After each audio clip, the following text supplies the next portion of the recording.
Welcome back to another video. Let me zoom this in a little bit. Nice. So week 2 of flight training. I'm sitting at a whole whopping 8 hours now, and I'm getting way more comfortable in the plane. I'm getting a better understanding of the aircraft, just in general, of controlling it, getting just a better feel for it overall. I got my notebook this time around. I'm not going off the top of the dome like the last video, so it's gonna have a little bit more structure to it. All right, so we had a few ground lessons this week, few flights this week. As far as the ground lessons go, we went over pretty much the six-pack and how all the instruments indicate what they indicate, and yeah, pretty much how you get the airspeed, altitude, how the airplane reads that. It's cool. They teach you the old system, so like in like a 1970s plane, so the six-pack. And then they also teach you on how the glass cockpit shows what it shows as well, how it reads it. Yeah, it's pretty cool to read off, to understand the ins and out of the airplane and how everything functions. It's good to know, right? And as far as the flight training goes, so I remember last video, I was like, man, I've been feeling sick in my stomach almost every time we flew. And now I got these motion sickness patches. I picked them up off Amazon. Pretty much you stick them like behind your ear and they work. I don't know how the heck it works. It's like some like herbal smell, and I don't know if it's placebo or whatever, but so far they've been working. I haven't gotten sick. I've been doing some more maneuvers of like climbing 1,000, doing a 360, kind of basic flight training skills. But yeah, they seem to be working. So if you guys are feeling a little sick in your guys' flight training, pick up these patches. These are a lot easier too, because you just have them in your backpack and just patch yourself up rather than probably taking a pill. Oh, as far as ground school, something that I've been doing that's really been helping me is, normally, you guys know, to get to 1,500 hours, normally you'll become like a CFI, a flight instructor, and you'll teach for your school or another school. But what I've been doing is after every single lesson, I teach everything back to him.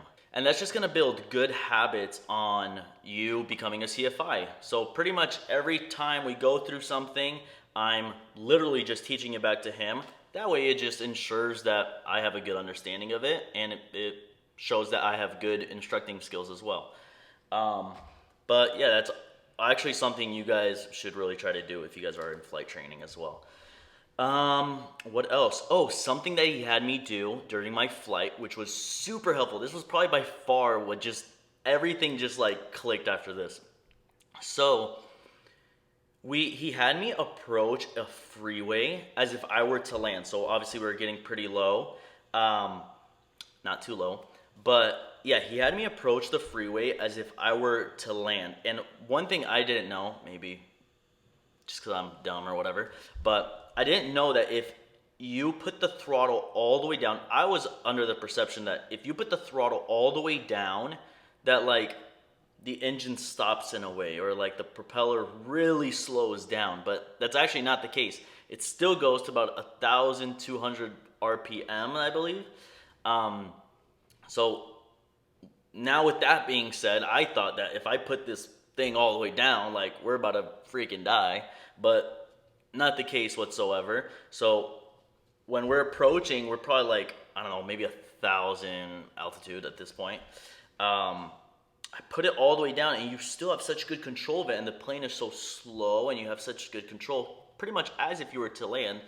And then when we finished my flight training, he had me approach the landing, like at Scottsdale Airport. So I almost landed it all by myself, but him having me do that one thing where I just put the throttle all the way down and approach the freeway as if I were to land, I don't know, something just clicked. After that point, I was like, oh, like, I have such good control of the throttle. But yeah, that was one thing that he had me do that was just like changed, I guess, my thought of how things ran. Oh, something else that I've gotten a lot better at, and I'm getting better at is how my eyes move. You know, how, like in a car, your eyes should like look at the rear view mirror like every 7 seconds, probably at your miles per hour every few seconds as well. Well, same thing with the plane, but your eyes got to shift over like in a lot more had a lot more different gauges.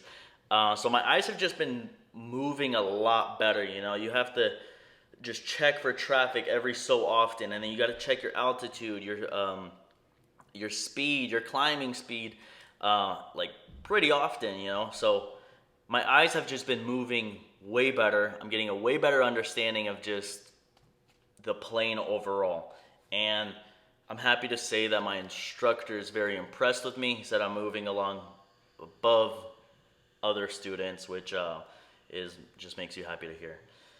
But yeah, everything's been going good. School hasn't been as overwhelming and as I would think. Then again, I'm kind of just second week, so I don't want to speak too soon. But yeah, everything's been going really, really good. It's still really fun. I'm just having a good time. I think every video I kind of want to leave you guys with a little something. And I want to say that me being 27 and second career, as you guys know, you're going to have a lot of people that put their self-doubt on you. And I would just want to say, push all those self-doubters out. They don't have the same vision as you. Whatever it is you want to do, your mom, your dad, your brother, sister, your friends are not going to have the same vision as you. So the less people you ask for their opinion, the better, in my opinion. I would say ask a mentor or two, but I think anything more than that, it's just you're going to get in like a deep state of mind where you're probably not going to do whatever it is you want to do. Yeah, and I have this quote here that I want to read off to you guys, and it says, "You can always return to the life you have, but if you don't try, you might never live the life that you might have dreamed of." So, let me just read that one more time. You can always return to the life you have, but if you don't try to do whatever it is you want to do, whether that's becoming a pilot or something else, you might never live the life you might want. So you have to just shoot your shot at whatever it is you want to do, because you could always come back to this job that you got right now. And I work in the medical field, as you guys know, and I got to do something, because me waking up right now when I'm 50 years old, I'm doing the same thing right now, I would be disappointed with my life. I wouldn't be as pleased with it. I know I could accomplish more. I know you can accomplish more. So whatever it is you're trying to do right now, just go for it. Shoot your shot, because you could always come back to this job that you currently got, you know? And yeah, I want to leave you guys with that. That's week 2 of flight training. It's been great. I can't wait to update you guys for next week. And yeah, pursue your dreams, live life, and peace. We'll see you guys next week in week 3.